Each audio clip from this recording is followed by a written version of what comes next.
Welcome to Gate Crashers, a podcast dedicated to kicking open the door to your next favorite thing. Our mission, our creed, and our code is this: to make all things more approachable and accessible to everyone. We want you to find a universe that you'll fall in love with. Today, we have a dynamic duo from a new book, West Hollywood Monster Squad. One you may know from his GLAAD Award-winning work on books from Marvel Comics, IDW, Boom, Dynamite, Valiant, and more, with titles like Ghosted in LA, Getting It Together, and Superman, The Harvest of Youth, and much more. Sina Grace. The other half of this duo you may know from their GLAAD Gaming Ringo Award-winning work at Image, Dark Horse, Abrams, Friction, and more, Bradley Clayton. How are you both? We're fabulous. Good. Yeah. Delicious divas. Yeah, we're having a good trip. Bradley's visiting from New York, and we're making the most of it. We are making the most of it. The most. Yes. No, we're having a great time, and we don't actually get to see each other in person near as often as we like. It's usually actually just the Palm Springs trip. Yeah. But this year we double dip. We double release. We double dip. Clack. I need to get a fan instead of my tripod. It adds a new element to the clacking when it could also be a blunt instrument. Yeah. It's also a weapon, so... Yeah, that's very true to this book. That's my next book. It's called The Killer Influence, and it's about an influencer. So I don't know. The killer. Anyway. With the selfie stick. Okay, so if you know a little bit about me, I am a hard-hitting journalist, so I start all of my interviews off with the heavy stuff. So I hope you're ready. Mm-hmm. What is your favorite sandwich? I can go first. You go first. I have other favorites, but I will say I'm like a creature of habit, and from like first grade until like senior year of college, my lunch would always include just a straight peanut butter sandwich. Oh, cute. But now as an adult, I don't like to put the banana in. I like to take a bite of the peanut butter sandwich, take a bite of the banana. I don't like it when it's in. And then like when that's like a great chew texture in my mouth, then I grab a potato chip. Okay. It's creating an experience. It's starchy, but we're in. Yeah. That's a three-pronged attack. I think it's the most complicated a sandwich order has been. Mine is, so I am a lover of Subway. Subway is not paying the ads for this, but I love the Subway. I understand that it is trash, but that does not bother me. And in fact, I love every bite of it. I get a foot-long meatball sub with banana peppers and spinach and oregano when they have it. And mozzarella cheese. I love oregano. I've seen you eat that. Mm-hmm. You sure have. I've seen them gobble that. Yeah, up. yeah. You gobble. You see it if you look fast because it's gone. You really eat fast. I really eat fast. I like to put it away, and you eat a lot. They might come for it. They might take it. They might to be protective over it. Yeah. Question with your Subway sandwich. Just because I read something the other day that everyone kind of just picks their Subway sandwich when they're 10 years old and then they never change it. It is that, yeah. Perfect. That's all I needed. That's just needed for the research. So it was my first one, yeah. I still get the Veggie Delight, even though I'm back to being a meat eater, just because it's what I know. Veggie Delight, add avocado. It's your pick, and you don't get to change it. What's your sandwich? We don't. Oh, yeah. Mine is, it was from a deli that closed, but it is called the Big Daddy. It was named after my college nickname. It is chicken cutlets, mozzarella cheese, cheddar cheese, fresh baked roll, and then it is barbecue and ranch. Oh, good. Oh, okay. Yeah. I like that it gives that it doubles up. Yeah, it like doubles of up everything. Yeah. Yeah, and there's no. There's Oh no! Did we freeze? Did we do You that, did. or is that you? Your face is frozen. Oh no! but- You froze. Hello. Hello. Can you hear is me? Is it us or is it Daniel? Hey. There we go. We're back. Was that you or was that us? I think it was both of us. I watched you be frozen the whole time. It was okay. It was both. We watched you be frozen too. It was great. Good. We were both Elsas and we were both Alphabets. Anyway, really mixing crossing Yeah, wires. yeah, tomato, same thing. Now, this book itself is about a night out. What is your perfect night out? You want to go first? Oh, me, you go.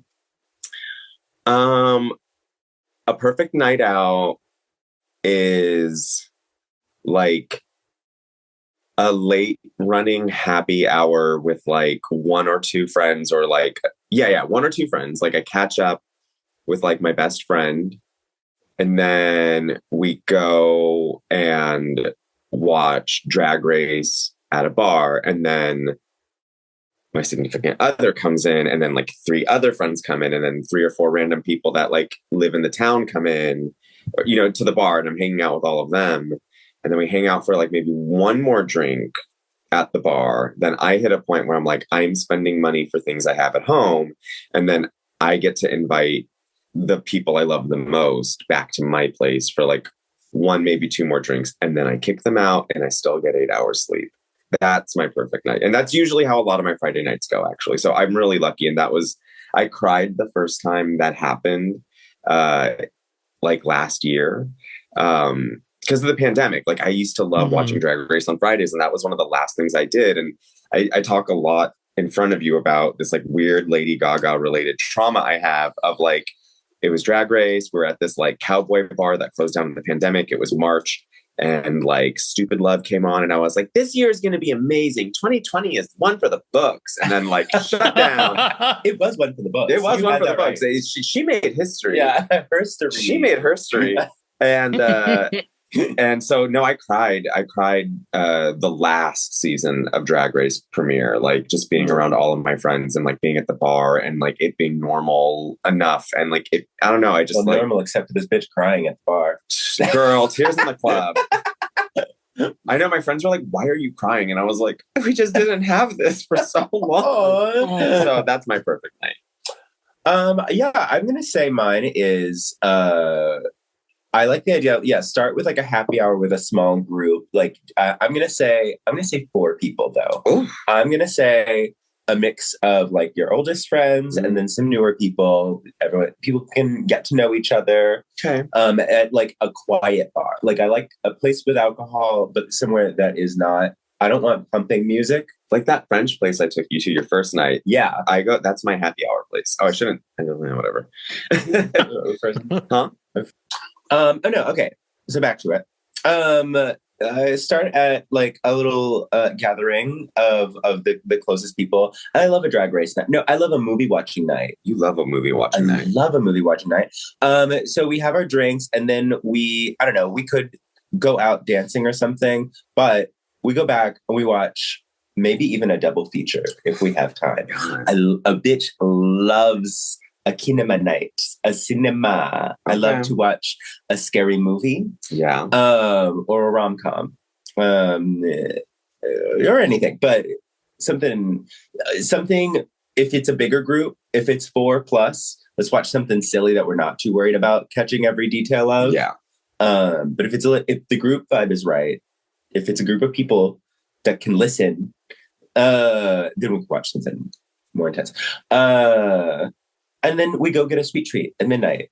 It's a full night. It's a full night. It's a double feature and a sweet treat. You're from New York, so you can do that. I'm also night owl. I am up and about. I'm boogieing and shaking until something like 3 a.m, except for that in this case, it's not much boogieing and shaking because it is in fact a movie night and you are sitting still. I know you though. You'll find a way to boogie and shake. Yeah. Even sedentary. I like to go out. I like to go out with a mix. I always I like small, intimate little. Okay. All right. Well, yeah, we're doing that tonight. We're having your perfect night tonight. Yeah. Movies. And small, intimate. We're gonna see comic book writer extraordinaire Josh Trujillo. Another diva. Comic writer to the stars. Yeah. It was really funny though. We'll say this. We saw Josh last night too. And the bartender at the bar we were at last night, he's a big DC guy. And I was like, oh, this is Josh Trujillo. He did the Blue Beetle series. And he was like, oh, cool. What else have you done at DC? And like, he's just done a lot of like little things. And Josh was like, Batman Phase Clan. And then we all just erupted in laughter. But he has more coming on the way. So good. He's also got a great beard, if I remember correctly. He sure does. Yeah. It's funny because he has such a sharp, angled face. But the beard is a cool new look. And like, long, luxurious hair. Yes, it's really, he's got a pony made. Yeah, when I saw the pony for the first time, I thought he had cut it all off, but it was, in fact, the opposite. Yeah. Last Samurai. Anyway, He's not in the book. He's not in this one. Yeah, it's your Not your in new this book, one, West Hollywood Monster Squad. Mhm. What has been like your elevator pitch for this book? Like, if you're trying to get this into someone's hands for the first time, what are you saying? I usually, well, okay, so what I'll tell the truth here. What I did to sell it to like Abrams, like the log line, my elevator pitch, I'd walk in and I'd say, a faggot, a dyke, and a drag queen save LA from monsters. But you can't really say that. And I don't want other people. But it wouldn't work on the book jacket. Yeah. Yeah. And I don't want other people out of that community saying those words. So what I say is now I'm just like, oh, it's a group of friends who go into West Hollywood to see their favorite drag queen. And like, as tensions are arising among them, all hell breaks loose because a bunch of magenta monsters are attacking the city. And it's, kind of this sort of like action horror romp, similar to like Adventures in Babysitting or like Escape from New York or whatever. Just I wanted to make one of these weird, like kind of 80s genre movies, but with an entirely queer cast. No allies allowed. It's a book that's about it's trying to survive the night. It's fighting monsters, but it's also about friendship and growing and like the ways you grow alongside, but maybe not in the same even direction as your friends and loved ones. And it's about, I don't know, the way you can spend a life together and meeting new friends. The funny thing too, and this isn't in the elevator pitch, I'm just saying this because I realized it in the shower a little bit ago, but it's also kind of about like, it turned into I didn't even consciously do this, but it turned into like, sort of like growing up from your relationship with fandom. Oh yeah. Yeah. So the main character, Marvin, for people who haven't read it, he's kind of got like a little codependent relationship with our version of the Nintendo Switch, and our version of like Pokemon, because I was super into Pokemon Sword and Shield when I wrote this, and that relation, and then also to them going to see their favorite drag queen and being really let down by this person not caring about their admiration the way they wanted, where like Marvin was the way the relationship's been one way. Yeah, they have this relationship with her, but she doesn't have this relationship with and Marvin's really mad about it, and this queen's like, I have zero fucks to, like, we said this in front of you too yesterday. It's like, she's just like, I'm not a vending machine, you can't throw me money and like get whatever treat you want. And that really does play through into the ending as well. Yeah. They kind of like, you have to grow up and realize like this thing you love doesn't owe you anything besides the thing you love about it. Mm-hmm. I just read it, and the gross stuff really sticks out. There's a brilliant scene with your drag queen. Now, I do need you to pronounce the name of your drag queen, just because I don't want to look dumb. Miss Dubois? Dubois. That is hilarious. Dubois. You got the reference. Yeah. Okay, cool. But it's a really powerful story with them when they kind of get their moment. I was like, damn, that's in such a fun romp monster thing. I was not expecting to get hit with that. And I was like, damn, that's something I had never thought of. I'm so glad. Yeah. So I loved the book. It was wonderful. Mm-hmm. Oh, good. Because we haven't had anyone besides like friends. I'm holding his finger, like the holding space. We're holding space for that. Oh, I didn't know about that. I didn't know about that. Well, I'm queer media. I'm in queer media. Well, no, it's like, again, this is like the front line in terms of like actually getting to talk to people who've engaged with the final product. Because we did have an advanced review copy at ALA, this like librarian convention, but it wasn't in full color.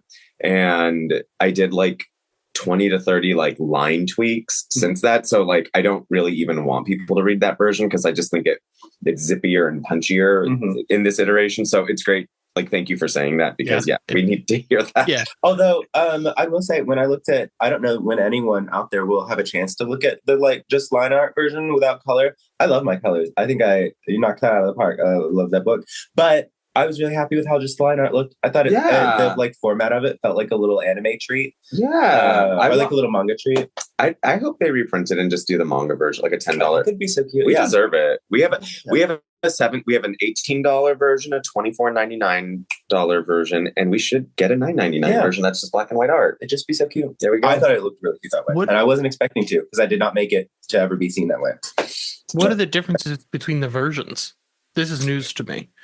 So in advanced review copy, they print them really, they try to print them, like the cheap. Yeah, cheap. So it just doesn't have Bradley's colors. Mm-hmm. And then similarly, like, and it's on newsprint. Yeah. It's on like there's one over there if you want to just watch out for the Golden Girls thing. Yeah. And then some of the line, like there was just some, watch out for the Golden Girls thing. Welcome to my home. There's just like some little line tweaks I made. But this is what it looks like. Oh, wow. Yeah. And it's just a fun little treat. I don't know. I never ever made it intending for this to be seen. Oh, I like that. The texture of the paper is so different too. But I don't know. It just you can see the texture too. Yeah, it reads so I don't know, fun and funky in this format. Anyway, just a little surprise that I was happy to see.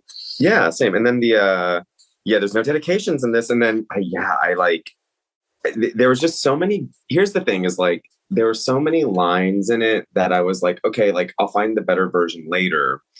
And also my editors will find, like, they'll tell me what needs to be punchier. They'll tell me. But the problem is, and I have a Substack that's going to come out about this, is like the editors, that's like sometimes not their goal. Mm-hmm. Like there's sometimes their goal is like, if the line works, the line works. What I really need is like the line to be done on time. Yeah. And so like they won't push you like that. And that's kind of what friends in a lot of ways are for, is to like send things to your friends and say like, what do you think? Yeah. But even friends will be nice to you. And so like, I just ended up having to be like, okay, what do I think is stupid? And it takes seeing it in paper, because there's like lines in Iceman I'll look at it and I'll be like, why the fuck did they like let me say that? And I actually ended up working with a joke writer. Oh, okay. Lovely. Yeah. A friend of mine writes jokes for a stand-up comic. And so I gave him this. And I was like, I know it could be punchier. And so then he sent me like 20 or 30 joke alternatives. Cool. I went through those. I took about 10 of them and then I tweaked some of them or I kept it as it was. And then also made some edits myself and cut some dialogue myself, because I like don't want to be too, like, I'm realizing it's like, oh, really, you don't need a lot of words. Like, I tend to be very wordy too. Yeah, and you just don't need it. And unless it's like, anyway, but it was the first time I did that, and I want to talk about it proudly, like, rather than shamefully, because Leslie Jones says in her audiobook about her joke writer, she's like, listen, they may write the joke, but I make the joke. And I think it's like, like we had already made the book. You can hand me a line alteration, but I'm over here to make everyone takes suggestions and stuff. Yeah. And someone said like even Tina Fey, like that's what, like she's the, taste filter for like her shows. Like it's still, it's still you. There's a million writers on her shows, but it feels like a Tina Fey product because she's the quality control. I think this is also a book that like evolved quite a bit over time, and from collaboration from the two of us. I think we ended up making something quite different than what we sort of initially thought it would be. Yeah. I know it ended looking different than what I had thought, even when I started it, and I think different than what you thought when you were writing it. Yeah. It got it just got sweeter. I think it became a sweeter book by the end of it, which I really like. Like there was, I don't know if you even saw it, there was like a whole different ending. What was the first one?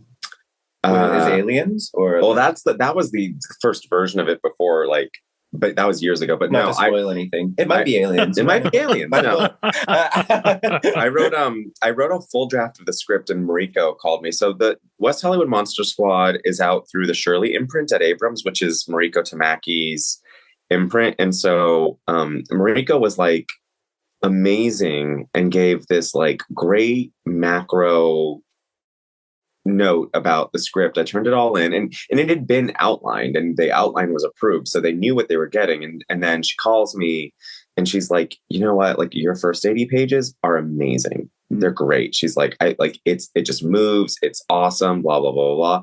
And she's like, and then the back half, she's like, something just happens. And she's like, I don't know what happens, but like, she's like, I think you need to like, she's like, take a week, think about it. And I think part of it was like, there was like the joy kind of went away. Like the fight for turning it into this, like, I really want it to be this action horror. I think it just sort of lost some of the levity.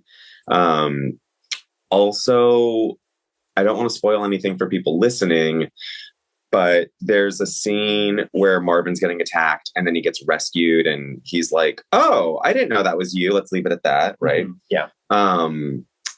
That was originally his mom. I remember that. Yeah. I forgot about that. Yeah. Yeah. That was originally his mom. Mm-hmm. And it just suddenly, when I was like, oh, let's actually bring this bring this cast back in. Mm-hmm. And it's the same thing. Making it end up more about the central. Yeah, it just brought it right back to them. And then it was so fun. And she also told me another thing too that I think really worked was there were moments that we're going to talk a lot more about West Hollywood and about what the queer community, specifically like the gay community, have like gone through and how they've been treated. And Mariko was like, this doesn't need to be a history lesson. Mm-hmm. Like, this book doesn't need to be a history lesson. Every queer book doesn't need to. Yeah, and necessarily do that. I think it's indelible in a lot of queer, like in being in a lot of these gay bars, and kind of like there's still some like indication of like. I made you do it in the background art. And that's very much what it is. It's that history is always there if you have eyes to see it. Yeah, and the bartender Hal, he says some stuff that mm-hmm. lets you know. Yeah, like that character is very, very wounded from the AIDS pandemic. That mm-hmm. is a guy who made his life so small after living through that situation. And I wanted to kind of give more to that, but I think they indicate what happened. Like, I think you get a sense of what this experience does to him. But yeah, I just love these characters. In a lot of ways, it's good for him to kind of finally get to swing a stanchion at something. Swing your stanchions, ladies. With everything you were just saying, I'm curious about telling a story about these kind of queer spaces and things like that. What was important for you to kind of capture, like not making it a history lesson, but like what kind of energy did you want to make sure you put into this book? I think like for so many, like, I don't know that I wanted to have a statement on it, but I wanted to show sort of like that the biggest fighting comes from within the house. Like, and in a broad aspect, it's like in your friendships, like mm-hmm. your bully can be your worst enemy, but your best friend will cut you down the hardest. Like your best friend will make you cry harder than your high school bully will. And then it goes within this like community stuff too. And I think I just wanted the main and I'll have a better answer after this, but you're going to say the right thing. But like the other thing too, I kind of wanted to I just mainly wanted them all to be the heroes. Like I was done projecting and I wanted to show everyone what would happen if like the entire ensemble was queer characters. And they don't all have to be spouting history lessons. They don't all have to be trailblazing in a way. Like they can just kind of be funny, petty, flawed, and iconic.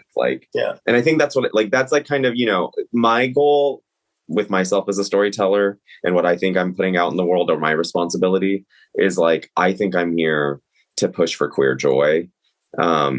It's like that. Those are the stories I want to tell. Like, I think those are just as important and uplifting, and maybe they're not like, the ones that like would ever get considered for like a Pulitzer Prize, but like, I think queer joy is a powerful weapon. And, mm-hmm. and I think it's like, this book ended up becoming like, unfortunately over the last 3 weeks, it's like, this book is so necessary. Yeah. Well, I was, when I was coming out here, and the fires, as the weeks approached and the fires were burning, I was truly, number one, it's like hard to imagine and like talking about any art or books when there's like people losing their homes, the like worst things that can happen. People die. There are people dying, Kim. Yeah. And I was also like, So a light spoiler about the book is that there's the pink snow that you see on the cover is it's partially a sort of ecological disaster book. Yeah, And it turns into that. Yeah, And I was truly coming out here. I was imagining standing in like a burned out husk of a gay bar, being like, "Can you imagine if an ecological disaster happened in West Hollywood?" And I was like, it's gonna be so bad. Yes, I got. No, go on. I will also say I do these books at Image called Rockstar and Soft Boy. And the second one, Rockstar and Soft Boy Go to Space, that's the one where I really examined the power of queer spaces and gay bars. Like I'd read a book about gay bars and I'd read a book about cruising. And, there's just like a conversation about how these spaces can be co-opted by, cruising spaces cannot be co-opted. That's what's the most powerful thing about them. They cannot be commodified, and they cannot a straight girl is not going to go get drunk at a cruising spot. And so that ended up being but you can't do that in a young adult book. But in that one, I ended up having this really, for me, felt like a powerful moment where to defeat the bad guys, the rock star character, the magic draw point is at a cruising spot, because the bad guys have been buying up all the gay spaces, trying to force Rockstar and Softboy out and make them social exiles. And so the only place he could draw power from was at a cruising park. And then he draws the spell Queer Aga and vanquishes his ex-boyfriend. So that stuff's on my mind, and I didn't actively examine that in this book. Yeah.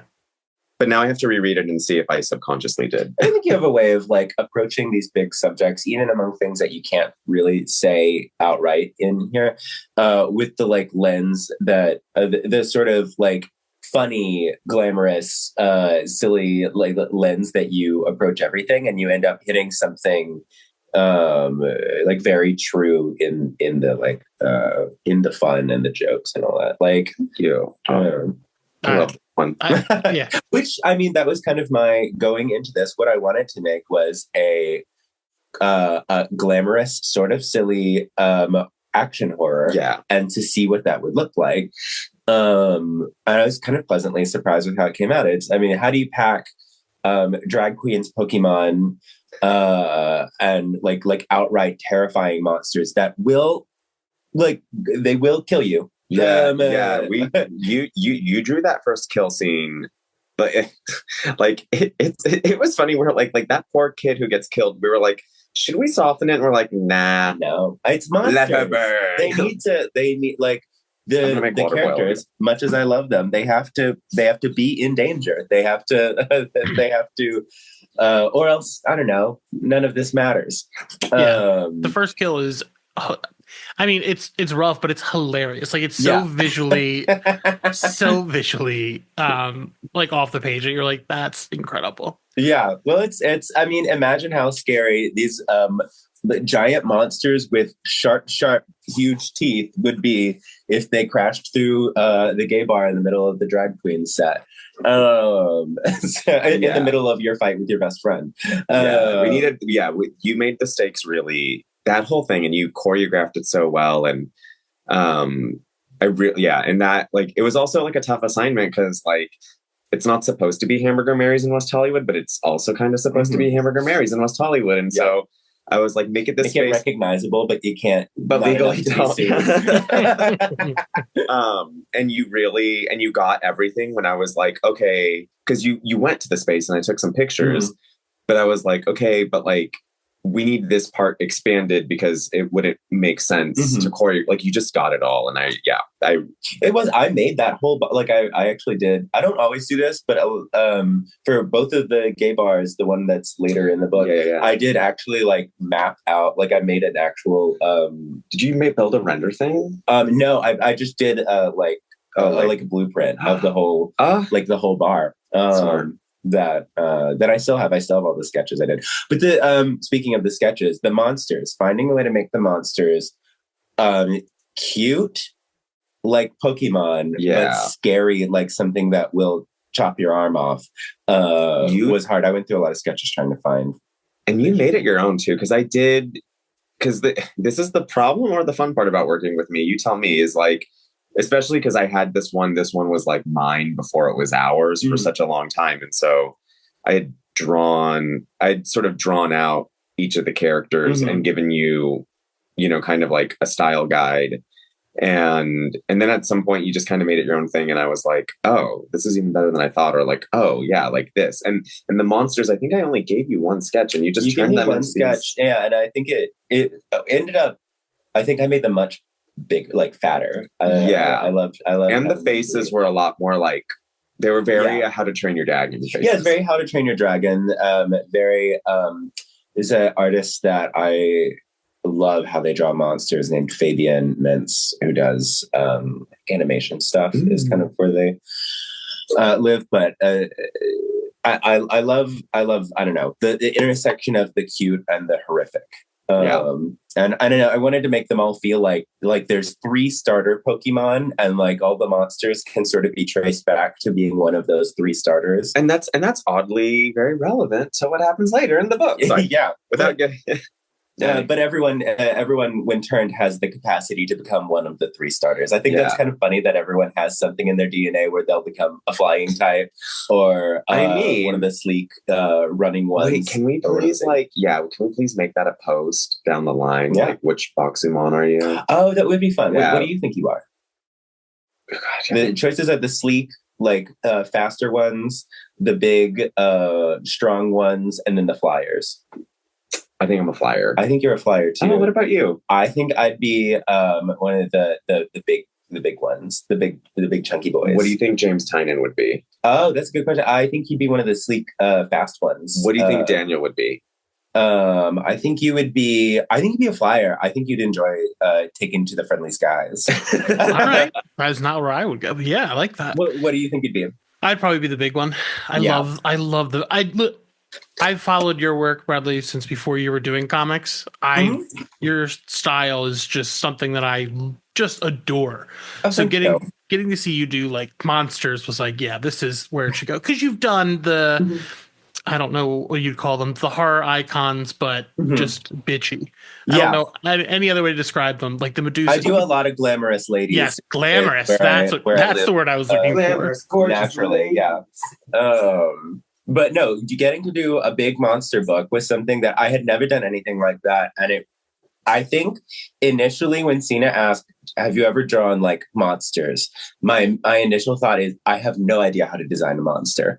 But the truth is that I do. It's a thing that you have to, like, it's a gear that you have to get in and you have to figure out like, what is the way to approach this that lights up the parts of your brain that the same parts of your brain that you enjoy designing fashion or storytelling or anything else like that. You have to find what in that you really enjoy. I also love doing a podcast with a second person right here, because then it's like, oh, I can go, you can turn on my tea kettle and I'm not like rude or awful. Well, you're like, well, I'm not getting any tea, so I'm really impressed by this entire book. There's some really beautiful 2-page spreads that you did, like that kind of changed the style for a minute. There's one that I don't want to reveal any of them because they're so good, but there is one panel I did want to ask about that is done in a kind of not sepia tone. It's like a green Game Boy Color. The flashback. Yes, I would love to hear where that came from, because it's beautiful. And I was like, is that a Game Boy like graphic?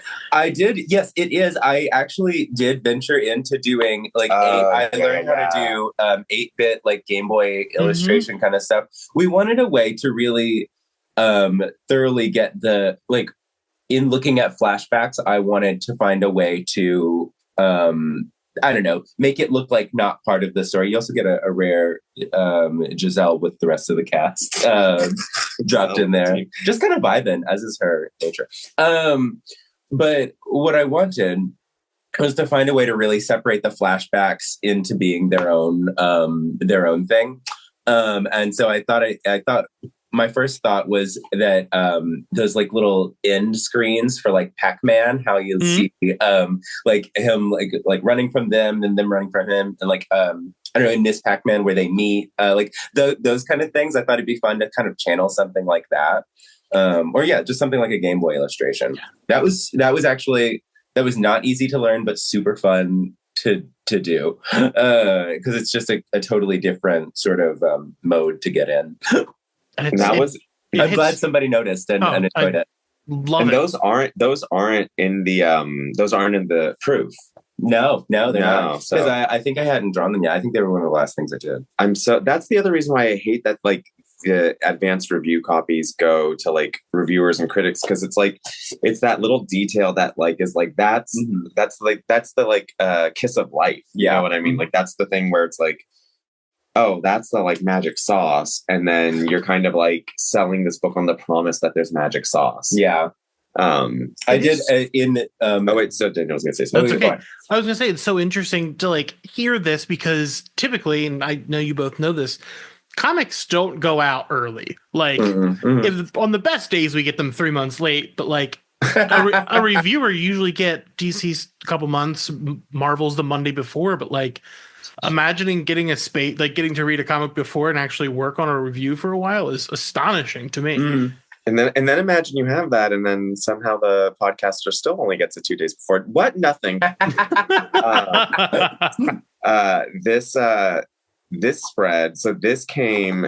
Okay, so when Mariko gave me the note of like, hey, spend some time with it, think on it. So I went to Akbar with a notebook, and it was like the best music was playing. And it's crazy that you had David Bowie playing the other day, because Starman was playing, and I just kind of like closed my eyes and just like came up. I did the thing that like I think Pixar and Disney do. Like Disney was doing it with those Force Awakens, where they were just like artists like all came together for a weekend, and they were just like, draw some weird shit, like Star Wars shit, and let's see if we can build a story around it.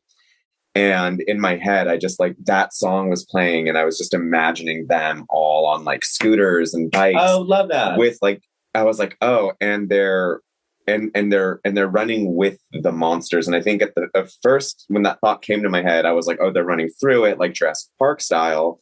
And then as the story developed and some things happened, the monsters' relationship to them running became different. But this was like just idea play, like me being like, oh, what's this image and what's that image? And I was like, oh, that has to happen. And like, that's how I had my joy again. But yeah, at Akbar. Speaking of music, you can track my my growing relationship with Chapel Roan over the course of this book.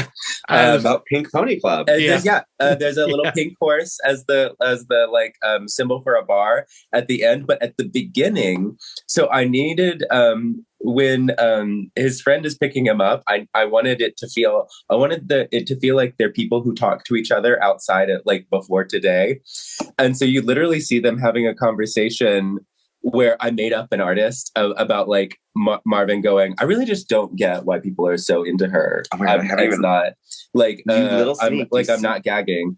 And then he and Giselle kind of talking about it. That's literally, I ripped that from a conversation I was having with Josh Cornell, one of my best friends.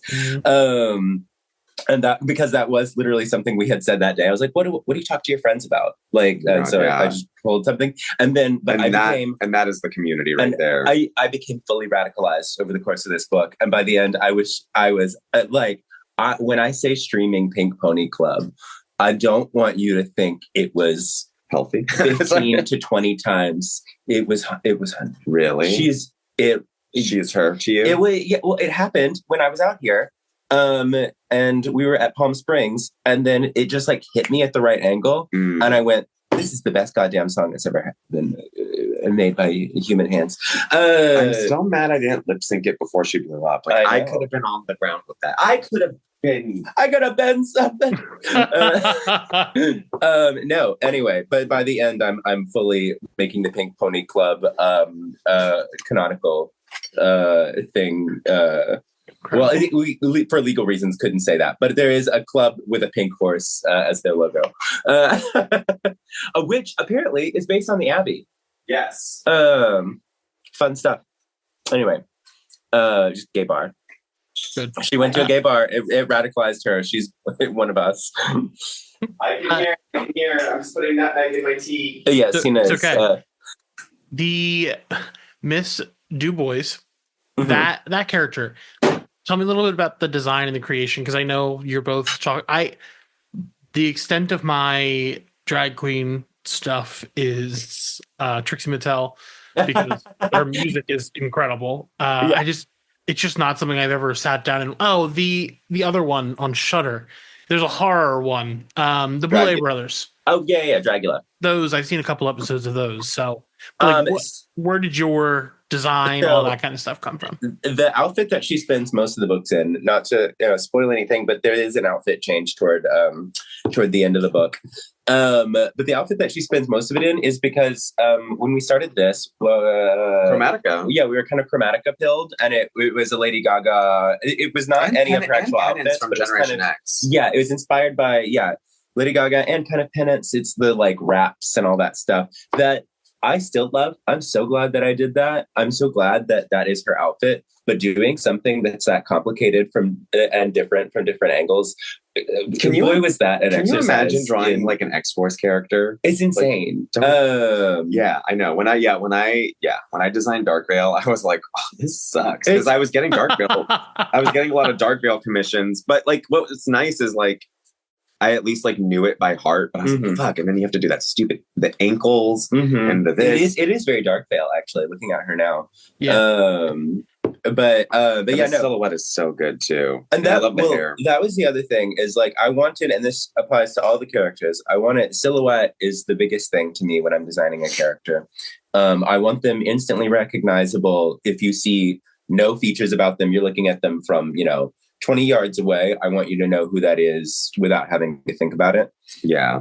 And so for her, I think what I really like about her as a drag queen, this isn't true of all drag queens, but for her in particular, I liked the play of the like sharp against the soft. She's this high glamour like woman. And then there's also but she's like also an angular person. She has sort of like an angular, sharp face amid the glorious like flowing hair. I think that was the biggest thing to me. But it was Chromatica, Lady Gaga, good reference at the time. But I think it actually holds up. I think it holds up, outside that too. Like, yeah, it's its own thing. And It's a beautiful design. The first costume is so cool. It's just like the sharpness of the one shoulder versus, again, as you said, the softness of the other is just like real good design stuff. And then something I did want to comment on is that, as you said, your silhouettes, all the characters in this book have different shapes and sizes, which is super important to me. So getting to see larger people in comics is always like, thank you. Good. Like, not everyone is like 5'5" and that was, I mean, kind of everyone out of especially even the central friend group, they're all sort of like different. They're sort of different shapes of people, including you don't see much of her because she takes an injury fairly early. But Giselle, who is my self insert as a person who also likes to wear big sweaters and short shorts. Yeah. Some of these are based off some real friends of mine. So because I was sending you photographs. You did, because my first conception of Hal, the bartender, was, I think he had hair or something. I don't remember what it was. There was something that was way different from what you had in mind. I was pretty like firm about him. And then same with Roland. Like that's another friend of mine, and I just was like, I didn't remember that. Yeah, that's why kind of Roland has like that like that's wide been neck. So long ago. Yeah. But things like that are what helps. The wide neck on Roland is what makes him so visually distinct from Hal, another bigger character. Aside from the obviously absence of hair on Hal. You give but you give Hal like a clear like I'm like bartender gut. Yeah, he's kind of shaped like my dad. Like he's stay away from him. Why? But he's of about that age, and he's kind of the guy who's like, he's a bigger guy, but he's also been a physical guy for his whole life. And then Roland is more the like football player. He's a football player who stopped playing football. Yeah, exactly. But yeah, no. And then Annie too. I mean, Annie was so fun. Like, I don't think I should say this on a recording device. I'll tell you later, but I'm glad you made her. Yeah. Well, anyway, it's great. Everything's great. I love it. No. I think she's a fashionable girl. She's a bigger girl, but she's found, and which is no easy feat to be fashionable at larger sizes. It's interesting because you took the note of what I said about her and went in a really different direction in a good way. I can't remember what the note was. And then with Annie Danis, that was one that you were just like, pivot, and I was like, you know what, this works too. This is so weird. Okay. I did, I did want. For some reason, I really liked the idea that Annie Danis was a really that they're a flower 70s flower child. Yeah, I like the idea that they were sort of a 70s flower child, because they are really they're a really peaceful person. Innately, they are a person who wants. That's so non-binary too. It is. It is. Have you ever made a decision in your life? Non-binary, bisexual. Like, what if you choose something just once? Did you hear this? Someone told me this meme that was like, I guess I am non-binary and bisexual, so I feel all the comfort in the world saying that. Yeah, I'm like a flower child. You are. You maybe. I thought Annie Danis was your self-insert. Actually, kind of. Yeah, a little bit. Yeah. I love the full name, the Annie Danis, like the whole always having to say the whole thing. That's what's so funny about the lesbians that they also date themselves the way gays do, but it just Annie dating Annie is such a funny and it's also a really high school thing to say full name. Yeah, it is. Yeah. Or Sarah Jessica Parker. Well, that's when you get a third name. When you get a third name, that's a theater girl. So, with this being a kind of ensemble book with all these different characters, for you as creators, what is a dynamic of characters that you love to play with?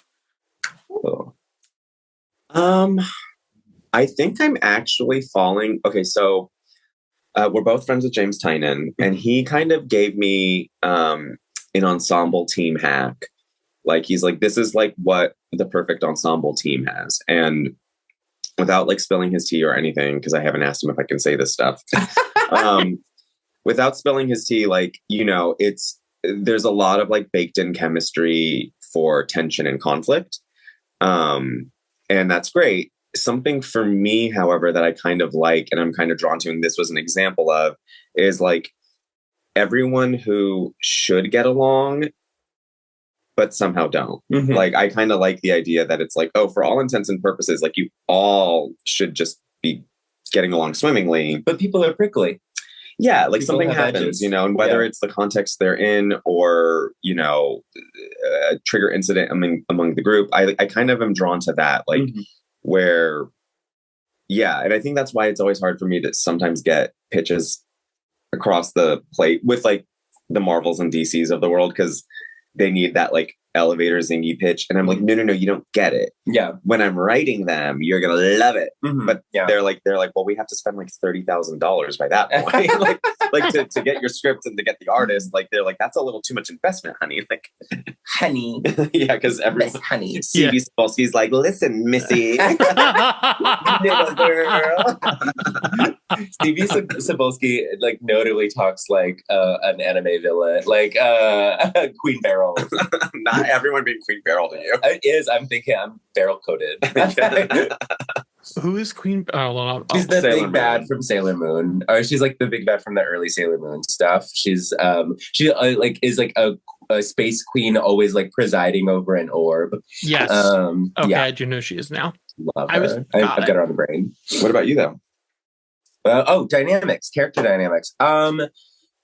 Drawing wise, as I've kind of said, I really like to base things around shapes. I find myself, whether it's hair or whether it's outfit or whether it's body or whatever, I love to have clear, strong silhouettes that are usually, it's more interesting if they're inverse to each other. That's why Marvin and Annie are and Annie are all such interesting sort of inverses to each other in different ways.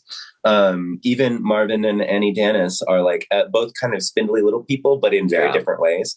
And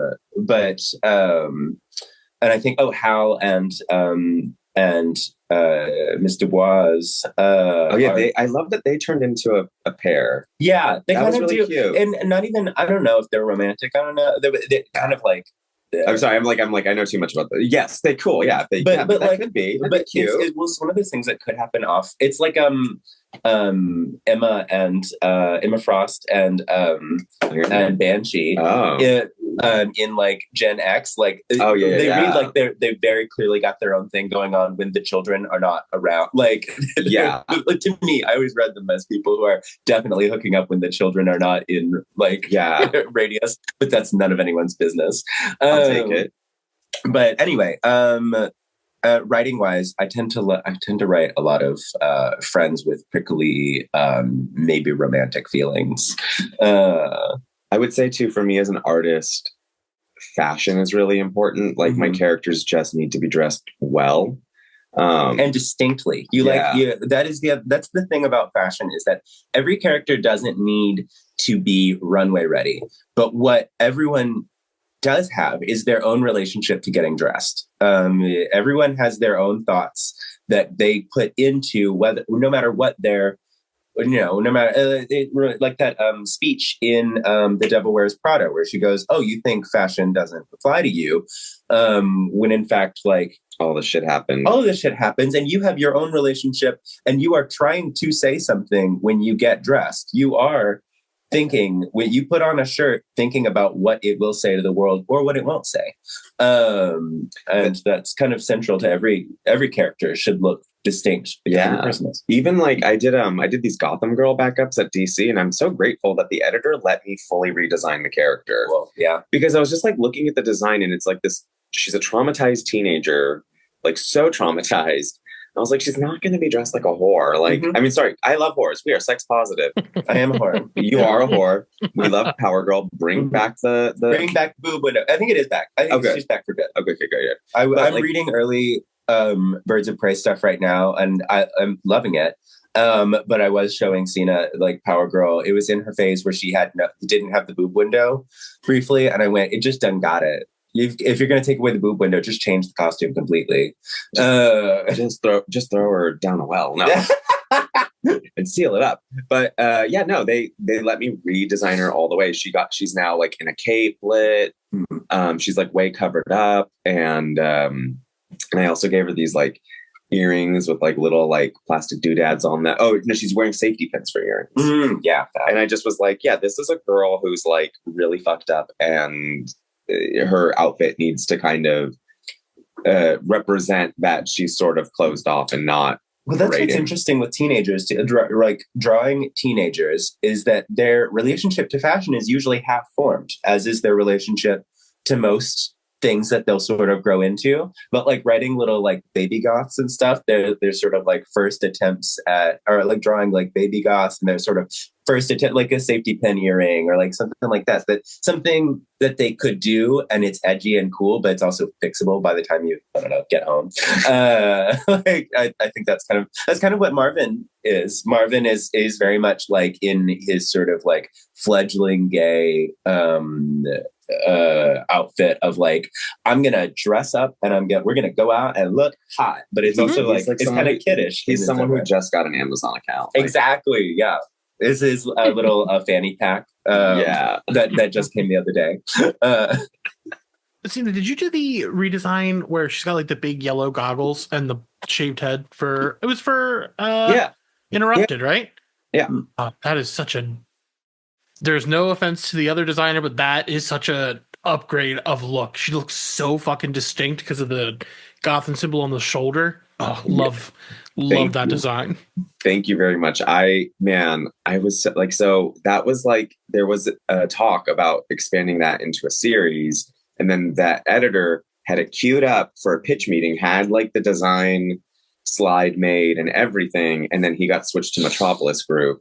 And he's like, it's there. He's like, you just need a Gotham editor to want it the way I wanted it. Cause I just was like so excited to take this character and speak meaningfully about like mental health. Cause like, I mean, a lot of Gotham is speaking meaningfully about mental health, but I wanted to kind of go back to like the Greg Rucka Batwoman stuff and sort of present this character who's trying her best to be her best, and she's not doing her best, and then put her against someone who's doing worse than her, and just have that happen. And it didn't really happen. And then Dennis Culver at a party was like, what you should do is pitch Gotham Girl, Supergirl, Dawn of Friendship. And I tried to do that in both. It's like you'd have to talk to a Metropolis editor, you'd have to talk to a Gotham editor, and neither of them have the time because this, that, and the other. Now Supergirl's getting a movie, so they don't want to really like use her unless someone super famous is writing her. This is the reality of making comics. It's like how popular you are versus how popular the character is. Yeah. It's a good intersection. So this book comes out in 2 days now that we're recording. No, tomorrow. Tomorrow. Oh, it's a book, so it's Tuesday. Yeah. Oh yeah. It's not just it is a full graphic novel and not just single issues, which I think is the best way for all comics to go. But it's an incredible read. Thank you for letting me get to look at it. The biggest note that I have is there is a moment of like self-actualization in this book that is written so well, but then you turn the page and you get to see like the artistic transformation. Oh yes, toward the end. Yeah. Oh, we know. We saw. Yeah. You made it. It's just wonderful, and I really hope people get to enjoy it the way I did. What else should people be picking up from both of you? Because I know you both have projects out there that everyone should be. I did just finish something. Well, okay, I have something coming out from Dark Horse in a little while. What? But do I know? Oh yeah, that's so exciting. Yeah. I don't know if you can talk about it either. So no. But Bradley's doing something very high profile. And I'm doing Young Men in Love 2, a sequel to my first the first award-winning volume is coming out, and I wrote and drew my own story. It's the first thing I've published that I have written. And I love it a lot. It's a story about it's another story about friends. It's another story about like 3 friends growing up in Alabama, and love triangles and friendship and all of that entails. It's cute. I've read it. I love it. Thank you. Yeah. I love it. I'm very proud of it. Currently, every week on, I think, the DC Universe Infinite app, I have a series called Renaissance of Raven that I really love, and it's exactly the title. Our favorite Teen Titan gets sent to the Renaissance.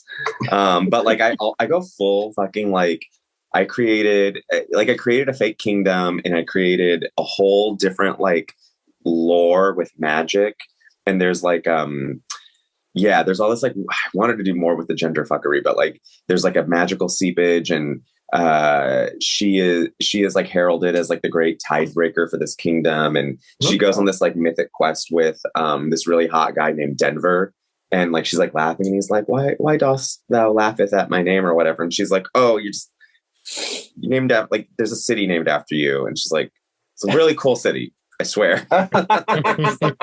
So as with anything, I make myself laugh a lot in it, but it's cool. Like they have to go to the bookbinder's dell, but then they have to go through the cerulean forest. Yeah, it's me. When does it come out? It's happening now every week on the app. Yeah, I got to look at it on your phone because I haven't. Okay. Yeah, it's great. So we're nearing halfway. We have, I think, like 11 episodes out right now. And then I think by the time this comes out, people will know that I just did a fill-in issue of Shazam. I wrote issue 20. Oh no! Oh, it's my battery. Are we still good? Are you still there? Okay, yeah, sorry, my battery went low. And I wrote a fill-in issue of Shazam where a de-aged John Kent shows up at Billy's door, being like, "I need your help." Little baby. Because I love Super Sons, and I love when he's baby. This is me dialoguing with that fandom and seeing. It's me showing, seeing, proving, and discussing if like the best of both worlds can happen. Because I think the main message of that story is like everything's different now, so I don't really know that like people can get Super Sons the way they wanted anymore. That's sort of my thesis, but I had a ball with it. It's great. And I wrote and drew the title story in the DC Romance anthology, Lex in the City. Got a lot That's of a lot great going. title. Yeah. So it's good. DC's been really great. They're a really rad company. I just celebrated 5 years working there, or working with them, and it's cool. It's cool. Yeah, it's cool. And then other things. I'm doing more horror. Good. Yeah. Oh, good to hear. Yeah. There's at least 2 horror stories are coming out. One I'm writing and drawing, and then I told Bradley, who's drawing my other one, and like, it's someone I've worked with before, but he's just perfect for like, it's like Severance meets The Substance. Fab. I'll ask after the red light goes off. Yeah. But thank you both for being here. Make sure you pick this book up. It will be in bookstores and comic book stores. West Hollywood Monster Squad. I will link everything in the page. You can find us at gatecrashers.fan with all of our reviews, analysis, interviews, all that good stuff. Thank you. Thank you.